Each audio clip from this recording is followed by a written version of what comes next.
അനുഗ്രഹിക്കപ്പെട്ട നല്ല നിമിഷത്തെ ഓർത്ത് കർത്താവിനെ സ്തുതിക്കുന്നു, സ്തോത്രം ചെയ്യുന്നു. ഒരു വേദഭാഗം വായിച്ച് കർത്താവിനെ നമുക്ക് മഹത്വപ്പെടുത്താം. കർത്താവ് ആരാധനയ്ക്ക് യോഗ്യനാണ്, ആരാധന ഇഷ്ടപ്പെടുന്ന ആളാണ്. ആരാധനയ്ക്ക് വേണ്ടി ദൈവം അനേക സംവിധാനങ്ങൾ ഇസ്രായേൽ മക്കൾക്ക് ഒരുക്കി കൊടുത്തതായി നമുക്ക് കാണാൻ കഴിയുന്നു. അവർക്കെന്നും എപ്പോഴും ദൈവത്തോട് കൂടെ ഇരുന്ന് അവനെ സ്തുതിക്കുവാനും മഹത്വപ്പെടുത്തുവാനും കഴിയേണ്ടതിന് ദൈവം തൻ്റെ ആത്മാവിനെ അവരുടെ ഉള്ളിൽ ആക്കി എന്ന് നമുക്ക് വേദപുസ്തകത്തിൽ കാണാൻ കഴിയും. അപ്പൊ ആരാധന ഏതെല്ലാം വിധത്തിൽ ആയിരിക്കണമെന്ന് ദാവീദ് 150 സങ്കീർത്തനത്തിൽ കൂടി നമ്മളോട് പറയുന്നുണ്ട്.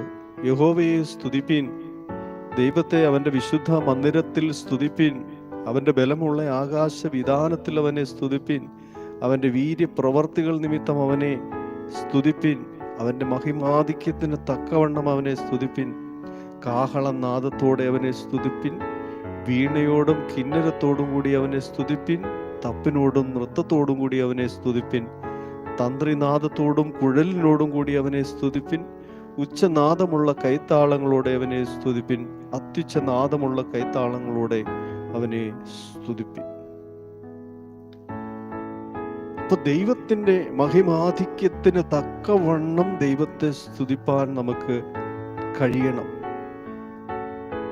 അത് ഏതെല്ലാം രീതിയിലുള്ള വാദ്യോപകരണങ്ങൾ ഉപയോഗിച്ച് ദൈവത്തെ മഹത്വപ്പെടുത്തുവാൻ കഴിയുമെന്ന് വേദപുസ്തകം നമ്മളോട് പറയുന്നുണ്ട്.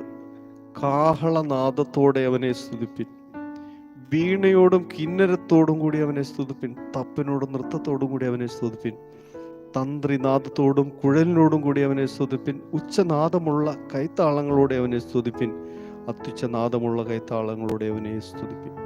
അന്ന് ലഭ്യമായിരുന്ന വാദ്യോപകരണങ്ങളാണ് ഇവിടെ ഉപയോഗിച്ചിരിക്കുന്നത്. എന്നാൽ ഇന്ന് അതിനേക്കാളൊക്കെ ലേറ്റസ്റ്റ് ആയിട്ടുള്ള അനേക വാദ്യോപകരണങ്ങൾ ഇന്ന് നമുക്ക് മാർക്കറ്റിൽ സുലഭമാണ്.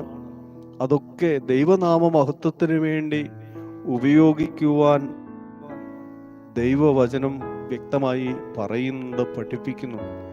അതുകൊണ്ട് ഏത് വാദ്യോപകരണങ്ങളും ഉപയോഗിച്ച് കർത്താവിനെ നമുക്ക് സ്തുതിക്കുവാൻ കഴിയും. ഇനി വാദ്യോപകരണങ്ങൾ ഒന്നുമില്ലെങ്കിൽ പോലും ഉച്ചനാദമുള്ള കൈത്താളങ്ങളോടെ അവനെ സ്തുതിപ്പാൻ കഴിയും, അത്യുച്ചനാദമുള്ള കൈത്താളങ്ങളോടെ കർത്താവിനെ സ്തുതിക്കുവാൻ കഴിയും. അപ്പോ ആരാധനയ്ക്ക് നമുക്ക് ലഭ്യമായിരിക്കുന്ന എല്ലാ സൗകര്യങ്ങളും നമുക്ക് പ്രയോജനപ്പെടുത്തുവാൻ കഴിയും. പക്ഷേ അതിന് പലപ്പോഴും കഴിയുന്നില്ല എന്നുള്ളതാണ്. അതുപോലെ തന്നെ ആരൊക്കെ ദൈവത്തെ സ്തുതിക്കണം എന്നും വചനം പറയുന്നുണ്ട്. ജീവനുള്ളതൊക്കെയും ദൈവത്തെ സ്തുതിക്കണം. ജീവനുള്ള, മൂക്കിൽ ജീവശ്വാസമുള്ള എല്ലാവരും ദൈവത്തെ സ്തുതിക്കണം. അത് മനുഷ്യനും മൃഗങ്ങളും പക്ഷി ലതാദികളെല്ലാം കർത്താവിനെ സ്തുതിക്കണമെന്ന് സ്തുതിച്ചുകൊണ്ടിരിക്കുന്നു എന്ന് വേദപുസ്തകം വളരെ വ്യക്തമായി പഠിപ്പിക്കുന്നു. അപ്പൊ ജീവനുള്ളതൊക്കെയും ദൈവത്തെ സ്തുതിക്കട്ടെ. ജീവനില്ലാത്തതായി ഇവിടെ എന്താണുള്ളതെന്ന് നമുക്കറിയാം. അപ്പോൾ ദൈവം സൃഷ്ടിച്ച എല്ലാറ്റിനും ജീവനുണ്ട്. എല്ലാം നല്ലതെന്ന് ദൈവം കണ്ടു. അതെല്ലാം മനുഷ്യന്റെ നന്മയ്ക്കും അനുഗ്രഹത്തിനും വേണ്ടിയാണ്. അപ്പോൾ ജീവനുള്ളതൊക്കെയും ദൈവത്തെ സ്തുതിക്കണം. അതിൽ പ്രധാനമായി എടുത്തു പറയുന്ന ചില കാര്യങ്ങൾ കൂടി നമുക്കൊന്ന് നോക്കിയിട്ട് പ്രാർത്ഥിക്കാം. 148 സങ്കീർത്തനത്തിൽ 11 വാക്യത്തിൽ ഇങ്ങനെ പറയുന്നു: ഭൂമിയിലെ രാജാക്കന്മാരും സകല വംശങ്ങളും, ഭൂമിയിലെ പ്രഭുക്കന്മാരും സകല ന്യായാധിപന്മാരും, യുവാക്കളും യുവതികളും വൃദ്ധന്മാരും ബാലന്മാരും, ഇവരൊക്കെയും യഹോവയുടെ നാമത്തെ സ്തുതിക്കട്ടെ. ഈ ലോകത്ത് മനുഷ്യനല്ലാതെ പല ജീവജാലങ്ങളുണ്ട്. അവയൊക്കെ പറയാതെ തന്നെ ദൈവത്തെ അവ സ്തുതിച്ചുകൊണ്ടിരിക്കുന്നു. എന്നാൽ എന്തുകൊണ്ടോ ദൈവജനത്തോട് ദൈവവചനത്തിൽ കൂടി പ്രബോധിപ്പിക്കുകയാണ്, ഭൂമിയിലെ രാജാക്കന്മാരും സകല വംശങ്ങളും, ഭൂമിയിലെ പ്രഭുക്കന്മാരും സകല ന്യായാധിപന്മാരും, യുവാക്കളും യുവതികളും വൃദ്ധന്മാരും ബാലന്മാരും ഇവരൊക്കെയും യഹോവയുടെ നാമത്തെ സ്തുതിക്കട്ടെ. അപ്പോൾ ദൈവത്തെ സ്തുതിക്കുവാനും ആരാധിക്കുവാനും പ്രോത്സാഹിപ്പിച്ചാൽ മാത്രമേ മനുഷ്യൻ ദൈവത്തെ സ്തുതിക്കുകയുള്ളൂ എന്നുള്ള സ്ഥിതിയിലേക്ക് ഇപ്പോൾ കാര്യങ്ങൾ വന്നിരിക്കുകയാണ്. ദൈവം വളരെ വ്യക്തമായി പഠിപ്പിക്കുന്നുണ്ട്, ദൈവിക കൂട്ടായ്മയും ദൈവിക ആരാധനയും മനുഷ്യർക്ക് അത്യന്താപേക്ഷിതമായിരിക്കുന്ന കാര്യമാണ് എന്നുള്ളത്.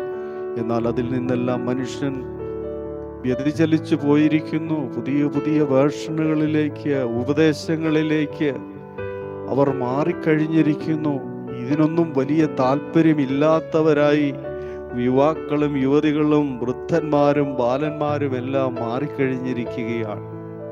ഇനി ആരെ പ്രബോധിപ്പിക്കുവാനാണ്? ഇവരൊക്കെയും യഹോവയുടെ നാമത്തെ സ്തുതിക്കട്ടെ എന്ന്. ആമേൻ. ഇന്ന് രാത്രിയിലെങ്കിലും നമ്മൾ തിരിച്ചറിഞ്ഞ് നമ്മളെ സൃഷ്ടിച്ചവനായ ദൈവത്തെ നമുക്ക് സ്തുതിക്കുവാൻ കഴിയട്ടെ, ആരാധിക്കുവാൻ കഴിയട്ടെ.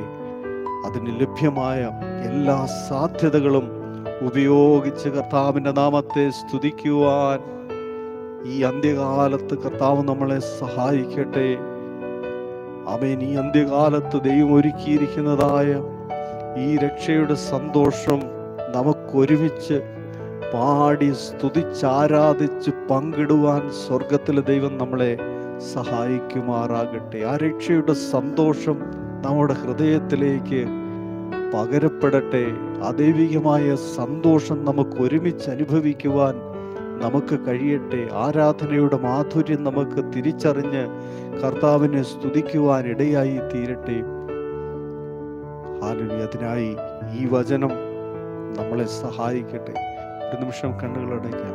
സ്നേഹവാനായ ഞങ്ങളുടെ സ്വർഗീയ പിതാവേ, നല്ല ദൈവമേ, തിരുനാമം വാഴ്ത്തപ്പെടുമാറാകട്ടെ. ഇവിടുത്തെ കരങ്ങളിൽ ഞങ്ങളെ സമ്പൂർണമായി സമർപ്പിക്കുന്നു. അവിടുന്ന് കൃപ ചെയ്യണം. എല്ലാവരും ദൈവത്തെ ആരാധിക്കണമെന്ന് ദൈവത്തിൻ്റെ വചനം പറയുമ്പോൾ ഇന്ന് ജീവനുള്ളവരായിട്ടുള്ളവർ ദൈവത്തെ സ്തുതിക്കട്ടെ. ജീവനോടിരിക്കുന്നവർ ദൈവത്തെ സ്തുതിക്കട്ടെ. മരിച്ചവരും മൗനതയിൽ ഇറങ്ങിയവരും ദൈവത്തെ സ്തുതിക്കുന്നില്ല. ജീവനോടിരുന്ന് കർത്താവിനെ സ്തുതിക്കുവാൻ ലഭിച്ചതായ അവസരങ്ങൾ പാട്ടുകളിൽ കൂടിയും സ്തുതി സ്തോത്രയാഗങ്ങളിൽ കൂടിയും ലഭ്യമായ എല്ലാ വാദിത്രങ്ങളോടും കൂടിയും കർത്താവിനെ സ്തുതിക്കുവാൻ ഇടയായി തീരട്ടെ. അതിനായി ദൈവകരങ്ങളെ സമ്പൂർണ്ണമായി സമർപ്പിക്കുന്നു. യേശു ക്രിസ്തുവിൻ ധന്യമറിയ നാമത്തിൽ തന്നെ. ആമേൻ. ദൈവം നമ്മളെല്ലാവരെയും അനുഗ്രഹിക്കട്ടെ. എല്ലാവർക്കും ക്രിസ്തു യേശുവിൻ്റെ ധന്യമേറിയ നാമത്തിൽ സ്നേഹവും വന്ദനവും അറിയിക്കുന്നു. വീണ്ടും കാണും വരെ എല്ലാവരെയും കർത്താവ് ധാരാളമായി അനുഗ്രഹിക്കുമാറാകട്ടെ. Amen. Thank you. God bless you all.